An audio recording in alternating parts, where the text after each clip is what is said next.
حاصل کیا ہے۔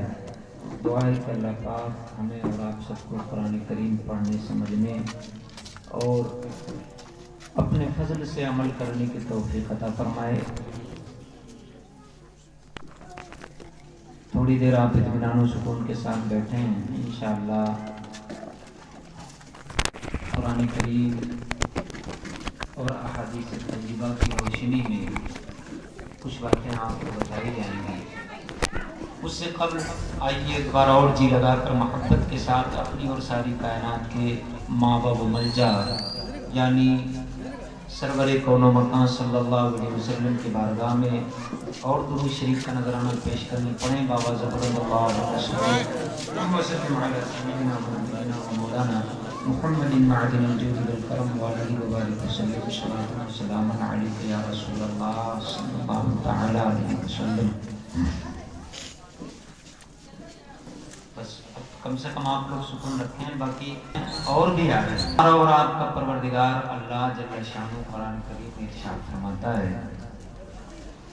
والذی جاء بالصدق وصدق به اولئک هم المتقون، کہ وہ جو سچائی لایا، والذی جاء بالصدق، وہ جو سچائی لے کے آیا، وصدق بھی، اور وہ جس نے اس سچائی کی تصدیق کی،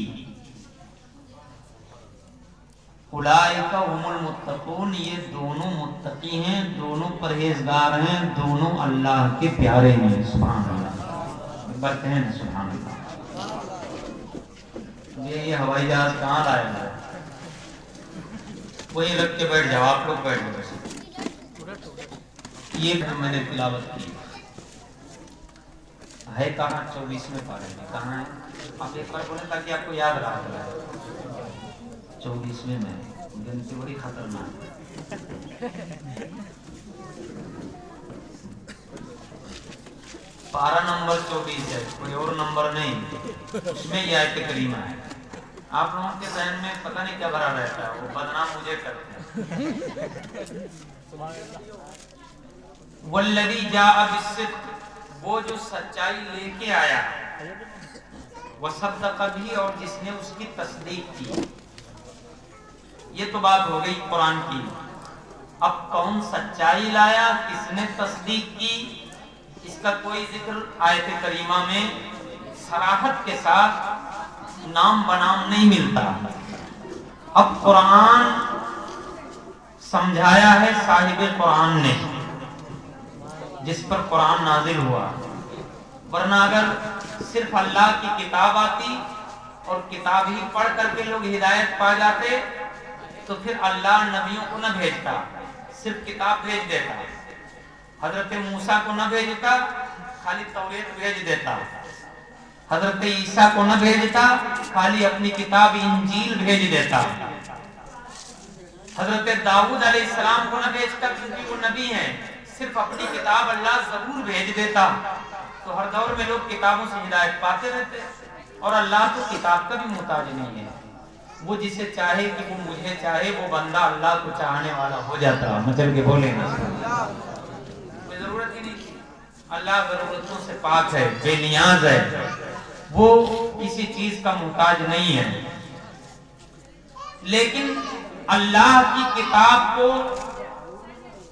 اپنے آپ نہیں سمجھا جا سکتا، اس لیے اللہ نے پہلے اپنے نبی کو بھیجا، اس کے بعد نبی کو اپنی کتاب دی، اپنا کلام دیا کہ میرا کلام ڈائریکٹ عام آدمی نہیں سمجھ سکتا، میرا کلام میرا محبوب بندہ میرا نبی ہی سمجھے گا، اور میرے نبی کے تھرو امت سمجھ سکتی ہے۔ مچل کے بولے سبحان اللہ۔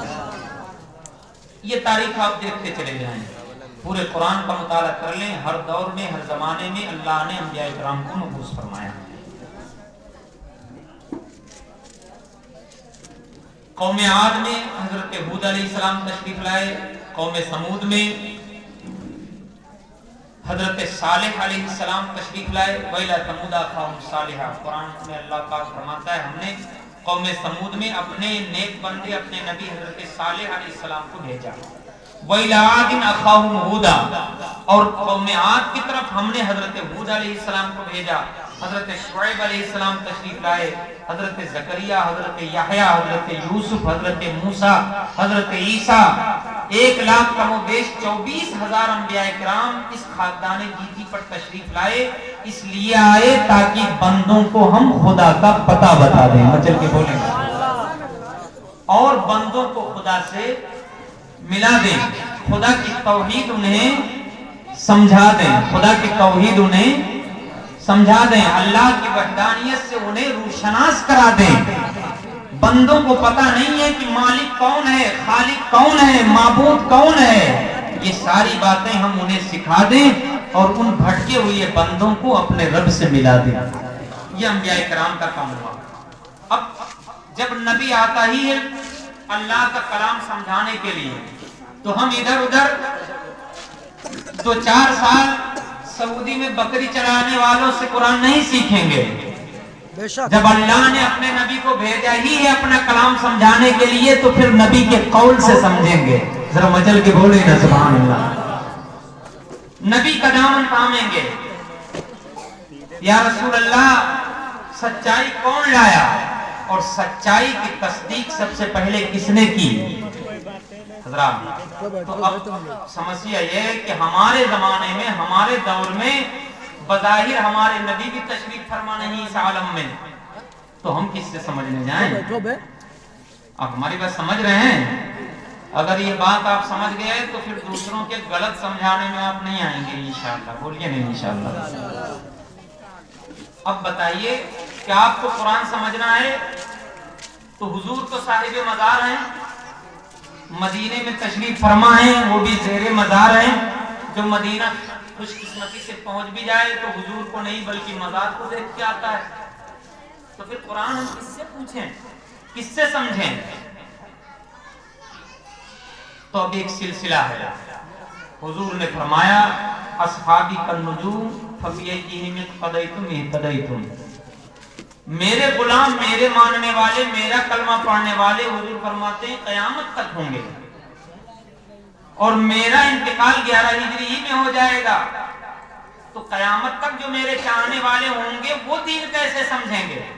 تو حضور نے ایک قانون دے دیا، میرے صحابہ ستاروں کی طرح ہیں، جس ستارے کی چمک سے بھی تم نور روشنی حاصل کرنا چاہو گے تو تمہیں نور ہدایت مل جائے گا۔ میرے کسی صحابی کا دامن تھام لینا، یقیناً میرا ہی دامن تمہارے ہاتھ میں آئے گا۔ تو اب ہم صحابی کا دامن تھامنے جا رہے ہیں۔ ہم صحابہ اکرام سے عرض کرتے ہیں، دیکھتے ہیں کہ صحابہ اکرام نے اس آیت کا کیا مطلب بیان کیا، کیونکہ کوئی صحابی اپنی منمانی مطلب نہیں بیان کرتا، صحابی وہی کہتا ہے جو اپنے آقا محمد عربی سے سنتا ہے۔ ذرا مچل کے بولے نا سبحان اللہ۔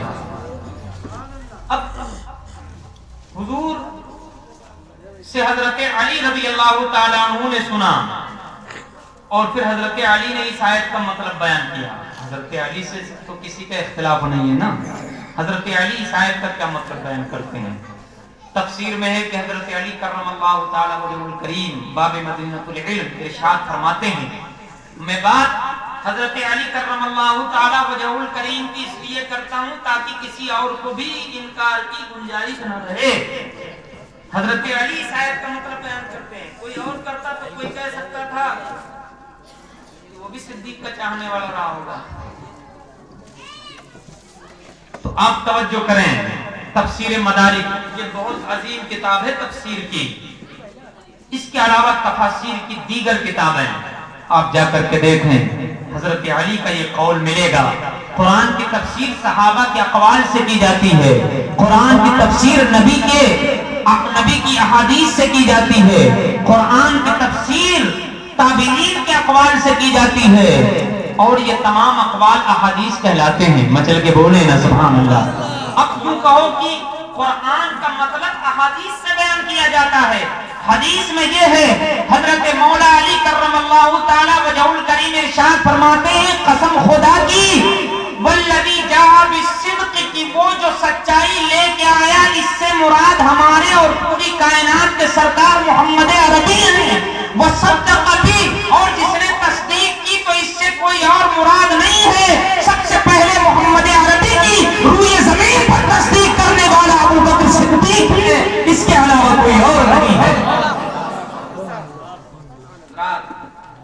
جب علی کو صدیق پیارے لگتے ہیں تو علی والوں کو بھی صدیق پیارے لگنے چاہیے. ذرا مچل کے بولیں نا سبحان اللہ.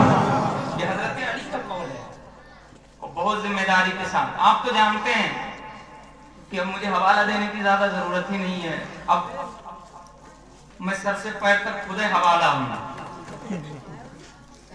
بس ادھر کوئی حوالے ہو جائے تو بہت زیادہ کتابوں کے نام نہیں.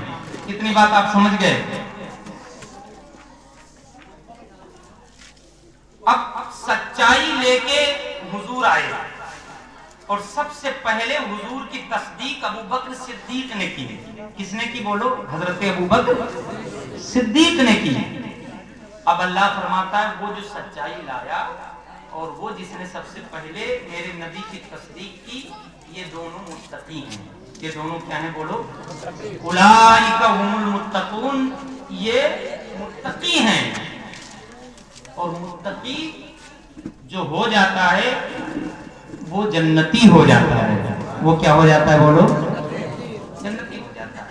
اب تفسیر قرآن بالقرآن متقی جنتی قرآن میں ایک نہیں متعدد آیات کریمہ ہیں. اللہ پاک ارشاد فرماتا ہے ان للمتقین مفازا. بے شک متقیوں کے لیے آخرت کی کامیابی جنت کی کامیابی ہے. اسموں پر پڑھ رہا ہوں, اموں پر اگر پڑھیں تو سمجھ سکتے ہیں. حدائق واعنابا. جنت کے باغات ہیں اور انگور جنت میں کھانے کو ملیں گے. کن کو؟ جو متقی ہو جائیں گے. وَكَوَاعِبَ تَرَابًا وَكَأْسًا دِهَاقًا لَا يَسْمَعُونَ فِيهَا لَغْوًا وَلَا كِذَّابًا. چھلکتے ہوئے جام ہوں گے, جنت کی حوریں ہوں گی اور جنت میں کوئی جھوٹی بات بھی نہیں سنیں گے. بس جنت میں نعمتیں ہی نعمتیں متقیوں کو ملیں گی. مچل کے بولے ہیں سبحان اللہ. تو اب قرآن نے ابو بکر صدیق کو جنتی ڈکلیئر کر دیا اور قرآن جس بات کو بیان کر دے تو قرآن کی بات پلٹتی.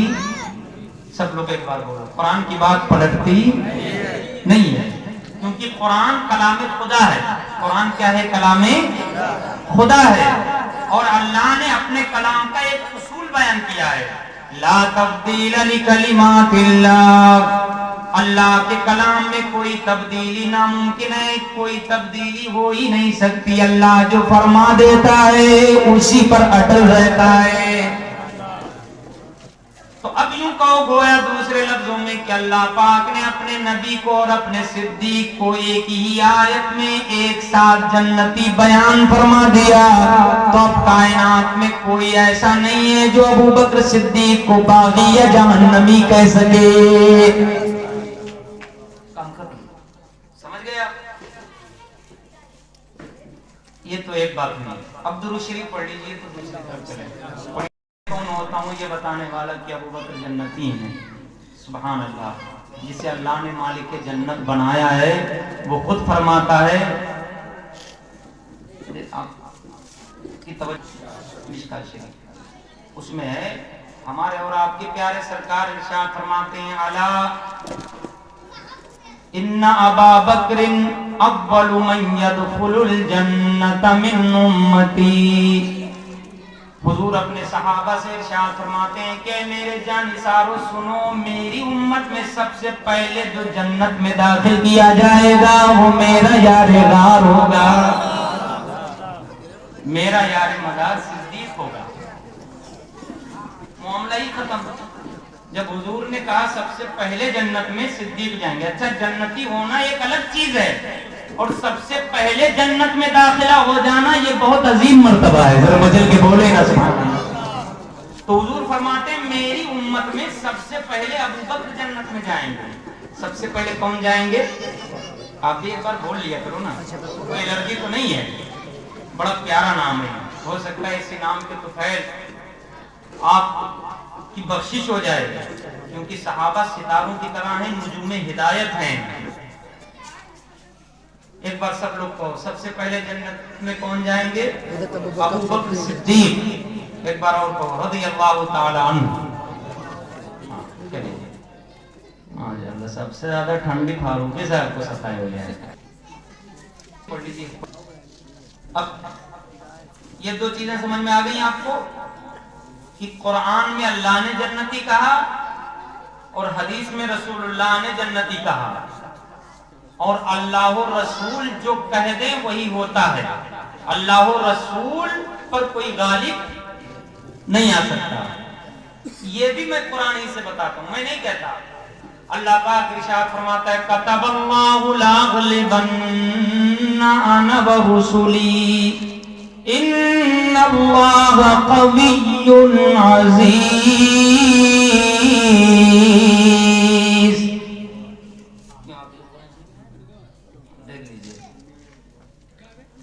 کتب اللہ لاغلبن انا ورسلی, اللہ پاک ارشاد فرماتا ہے کہ اللہ نے یہ بات لکھ دی ہے کہ میں اور میرا رسول ہی غالب آئیں گے.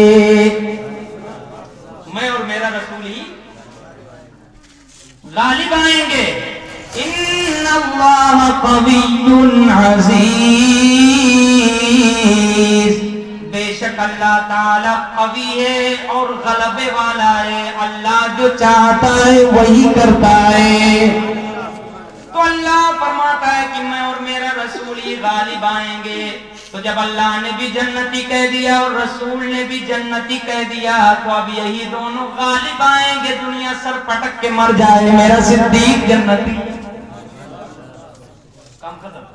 اب ان سے بڑھ کر تو کوئی ہو ہی نہیں سکتا نا. تقریر ہو گئی. اب اور کیا فضیلتیں بیان کی جائیں جب میرا صدیق جنتی بھی ہے اور سب سے پہلے جنت میں جائے گا. اب سلام پڑھ لیا جائے. سکھان بیٹھے ہو ابھی اور اچھا, تو ہم ان کا ذکر کرنے آئے ہیں نا. ہم نے بتایا نا ہم ان کا ذکر کرنے آئے ہیں. تھوڑی دیر اور کر لیتے ہیں. درود شریف پڑھو.